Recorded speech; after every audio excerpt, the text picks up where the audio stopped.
Donc bonjour à tous. Cette fois une vidéo, je voudrais réagir, toujours dans le cadre de la loi Egalim, au ministre de l'Agriculture, monsieur Julien Denormandie, qui explique sur les plateaux que l'État va devoir s'en mêler. Alors on est habitué, c'est la même valse tous les ans, on nous fait des petits coups de communication et on va sortir les muscles, nous gouvernement, pour envoyer des contrôleurs dans la grande distribution pour renforcer les contrôles. Je vous mets en pièce jointe l'organigramme du groupe InVivo, pour citer que celui-là, qui vient de racheter le groupe Soufflet, le numéro 1 privé des céréales.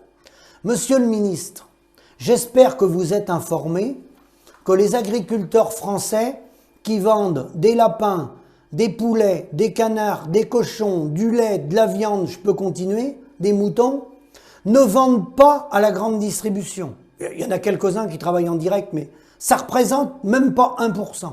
Même pas 1%. Bon. Nous, on vend à nos laiteries, à nos abattoirs. Ça s'appelle les outils de transformation qui sont en cogestion avec le syndicat. Donc, monsieur le ministre, de grâce, récupérez les comptabilités, non pas des coopératives, parce qu'on les a. Nous sommes associés coopérateurs. On est détenteurs de capital social. Mais dans la coopérative, il n'y a plus de sous, monsieur le ministre. La corbeille est vide.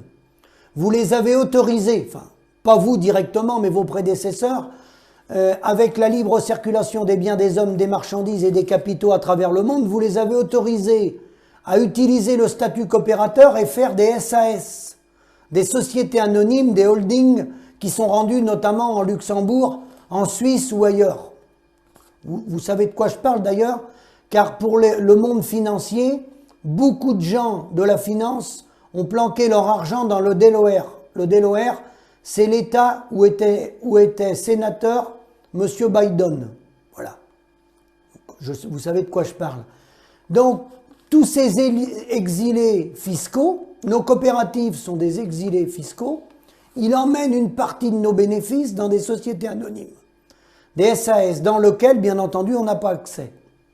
Donc, encadrer la grande distribution, c'est très très important, il faut le faire, car il abuse sur les négociations, ils se comportent vraiment de façon malhonnête vis-à-vis du monde agricole, ils font pression, et ils n'ont pas à faire pression comme ça, ils doivent valoriser les produits français et arrêter de faire pression sur les industriels, ça c'est un fait. Mais nous, monsieur le ministre, on n'est pas payé par la grande distribution.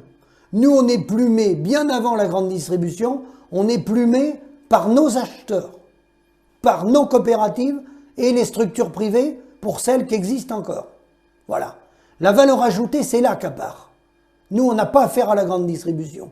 Donc, revoyez la copie, je vous mets le schéma d'InVivo, hein, un parmi 30 autres, mais celui-là, il est très significatif.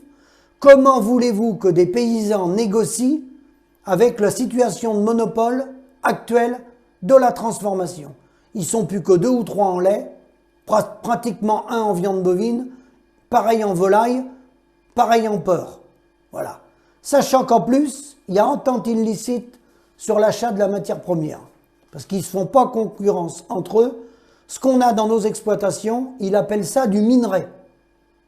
Alors que c'est déjà un produit transformé. Parce que les animaux transforment le produit pour sortir du lait ou de la viande ou des œufs pour ceux qui ont des poules pondeuses. C'est déjà une transformation, le travail qu'on fait. Donc c'est pas un minerai. Mais s'il utilise le mot minerai, c'est pas par hasard. C'est bien pour nous rendre au rang d'esclaves. Donc à méditer, nous, on n'a pas affaire à la grande distribution. Les manœuvres des JA, ça fait 40 ans qu'elles durent, j'espère que les consommateurs vont ouvrir les yeux. À bientôt.